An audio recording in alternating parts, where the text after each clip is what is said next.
혹시 이런 생각 해보신 적 있나요? 나는 기계 속의 유령이 아닐까? 인공지능, 그러니까 AI가 우리의 학술 연구 과정을 어떻게 바꾸고 있는지, 그리고 그 과정에서 우리의 주체성은 과연 어디로 가고 있는지 지금부터 한번 제대로 파헤쳐 보겠습니다. 자, 상상해보세요. 과제 마감일은 다가오고 정말 익숙한 풍경이죠? 과제를 하거나 논문을 쓰기 위해서 우리는 의뢰 도서관 데이터베이스에 접속합니다. 필요한 정보를 찾기 위한 첫걸음이죠. 그런데 말이죠, 여기서 한번 생각해 볼 게 있어요. 검색창에 키워드를 딱 입력하는 바로 그 순간 여러분의 생각과 연구 방향에 보이지 않는 힘이 슬쩍 개입하기 시작하거든요. 그 생각이 정말 온전히 내 것일까요? 네, 맞아요. 사실 여러분은 혼자가 아니었던 겁니다. 연구 과정에는 보이지 않는 파트너, 바로 기계 속 유령들이 늘 함께하고 있었던 거죠. 이 유령들의 정체는 바로 인공지능 시스템입니다. 자, 첫 번째 유령은 바로 머신러닝입니다. 이게 뭐냐면요, 여러분이 뭘 클릭하고 어떤 논문을 주로 읽는지 그런 데이터를 싹 학습해서 다음에 뭘 보여줄지 결정하는 녀석이에요.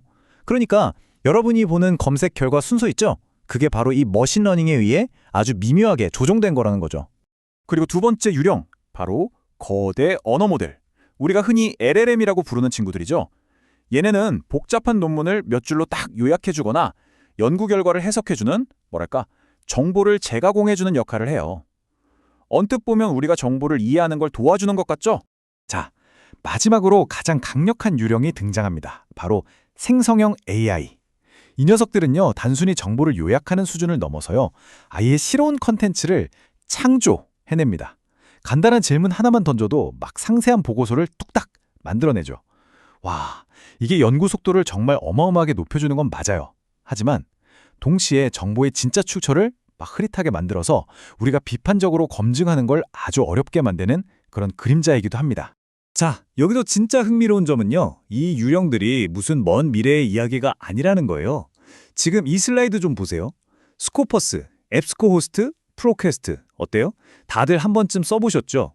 바로 우리가 과제할 때 매일같이 들어가는 정말 신뢰도 높은 학술 플랫폼에 이런 기능들이 이미 아주 깊숙이 들어와 있다는 겁니다.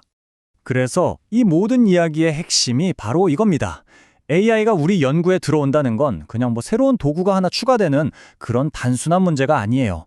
이건 연구 과정의 통제권, 그러니까 주체성이 우리 사용자에게서 기계로 체계적으로 서서히 옮겨가는 과정이라는 거죠. 이걸 설명하는 멋진 이론이 있는데요. 바로 복합적 주체성이라는 개념입니다. 말이 좀 어렵죠? 쉽게 말해서 이제 우리의 연구 활동은 더 이상 나 혼자만의 온전한 결과물이 아니라는 거예요. 인간의 의도와 AI 알고리즘이 함께 만들어내는 일종의 공동 저작물이 되어가고 있다는 거죠. 자, 그럼 이 주체성을 잃어버리는 과정이 어떻게 일어나는지 한번 볼까요? 딱 4단계로 나눠볼 수 있어요. 첫째, 질문을 만드는 단계입니다. 검색어를 입력하기도 전에 AI가 이런 건 어떠세요? 하고 자동 완성을 띄워주잖아요. 바로 그게 우리 생각의 틀을 미묘하게 좁히기 시작하는 거예요. 둘째, 자료를 선택하는 단계. 우리가 보는 검색 결과는요, 사실 세상의 모든 정보가 아니에요.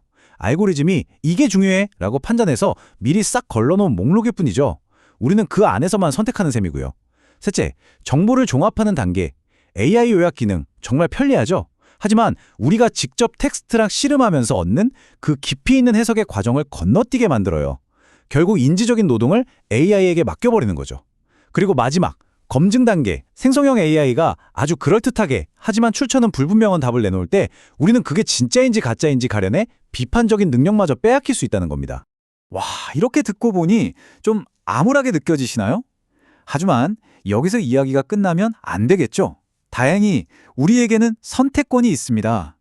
기계 속을 그냥 떠도는 수동적인 유령이 될 것인가, 아니면 이 시스템을 주도하면 능동적인 설계자가 될 것인가. 우리 앞에 두 가지 길이 놓여 있습니다. 자, 이 추상적인 얘기를 좀 더 현실로 가져와 볼게요. 여기에 마리라는 간호학과 학생이 있습니다. 지금부터 마리가 연구 과제를 하는 두 가지 다른 방식을 따라가 볼 거예요. 유령의 길과 설계자의 길이 실제로 얼마나 다른 결과를 만드는지 한번 직접 확인해 보시죠. 이 두 길의 차이 정말 명확하지 않나요? 왼쪽의 유령은 말 그대로 수동적인 정보 소비자예요.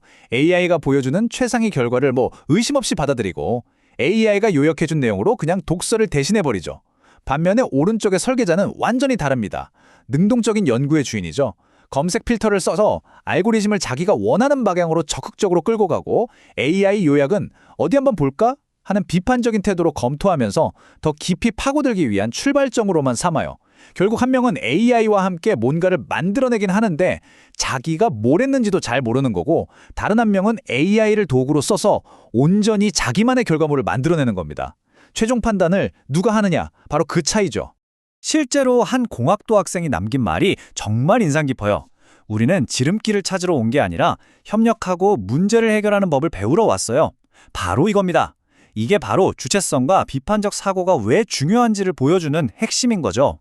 자, 그럼 이제 가장 중요한 질문이 남았죠. 어떻게 하면 수동적인 유령이 아니라 능동적인 설계자가 될 수 있을까요? 이제 문제점에서 벗어나서 해결책으로 넘어가 보겠습니다. 우리에게는 분명히 통제력을 되찾을 방법이 있습니다. 우리의 설계자 도구 상자에는 뭐가 들어있어야 할까요? 몇 가지를 제안해 볼게요. 첫째, 투명성을 요구해야 합니다. AI가 만든 컨텐츠는 이거 AI가 만들었어요 라고 명확히 표시되어야 해요. 둘째, 선택권을 보장받아야 합니다. AI 기능이 그냥 기본으로 켜져 있는 게 아니라 내가 필요할 때 켜서 쓰는 옵션이어야 한다는 거죠. 셋째, 이건 우리 스스로 해야 할 일인데 바로 AI 리터러시를 기르는 겁니다. AI가 내놓은 결과를 그냥 믿는 게 아니라 이거 진짜 맞아? 하고 비판적으로 평가하는 능력. 이게 그 어느 때보다 중요해졌어요. 마지막으로 기본기를 잊지 말아야 합니다. 불리언 논리 같은 전통적인 검색 기술을 계속 연습하면서 알고리즘에만 의존하지 않는 힘을 길러야 하는 거죠. 기계는 이미 우리 곁에 와 있습니다. 이건 피할 수 없는 현실이에요. 이제 질문은 우리에게 달려 있습니다. 여러분은 이 기계 속을 떠도는 보이지 않는 유령으로 남으시겠습니까? 아니면 자신의 지적 여정을 스스로 이끄는 의식 있는 설계자가 되시겠습니까?